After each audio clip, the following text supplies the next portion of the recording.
The Sensational 7 Countdown, sponsored by Sleep Tight, Better Bed, Less Money. Number 7.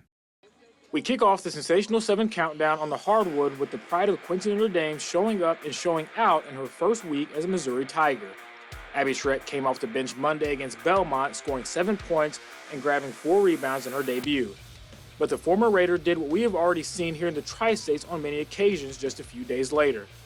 Against Indiana State, Abby dropped 17 points in her 24 minutes on the court, shooting 6 for 8 from the field and 4 for 5 from behind the arc. She added another 10 points on Sunday against SLU and has quickly made her mark on Chris Duer's coveted University. Schreck has tallied up a total of 34 points, 5 assists, and 11 rebounds in her first 3 games for the Tigers, and I can guarantee those numbers are bound to climb as the season progresses. What a start to her freshman campaign at Mizzou. Can't wait to see what's to come the rest of the season for Miss Abby.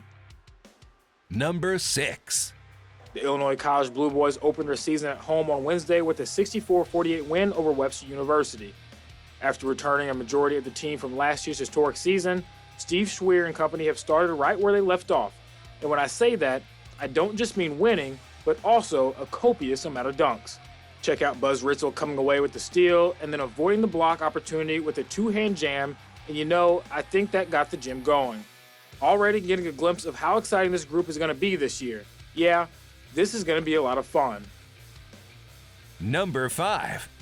The Hannibal Pirates went down 6-0 early in Friday's district title game against Warrenton, but the defense came up with some big takeaways, and then came the Ferrari. Immediately after the interception, Mike Ferrer takes just one play to retake the lead. 89 yards to the house, and yes, an obvious shout out to Mike for the breakaway speed, but hey, let's give the big fellas up front some credit as well. Just look at the blocking up front to create the hole and allow the Ferrari to do what the Ferrari does. Great stuff from the Pirates, more from them coming up in just a bit. Number 4. Bowling Green and South Shelby's district title game lived up to the hype. Back and forth all night long, but Blaine Dagon Bryant refused to lose. Blaine rushed for 420 yards on 44 carries and scored 5 touchdowns in the Bobcats' 66-50 win over the Cardinals. And those stats don't even take into account the 75-yard touchdown that was called back on the first Bobcat possession. Bryant was quite unstoppable in Friday night's showdown, and in what an old coach would call a fistfight in a phone booth, Blaine's performance proved to be critical. Number 3. Back to the Hannibal Pirates, where not only did they have the run game working on all cylinders, but their pass game was quite impressive as well. Check out the catches here from Kane Wilson and Aeneas Williams. First, it was Wilson with 2 defenders trying to cover him, but it didn't matter. Look at him go up and make this grab. And then shortly after that, it was Aeneas Williams with a one-hand snag to put the Pirates at the 1-yard line, eventually leading to a score. These guys right here, simply playmakers. Number 2. The Central Panthers silenced all doubters in Saturday's state quarterfinal game against Belleville-Althoff, dominating their way to a 42-22 win.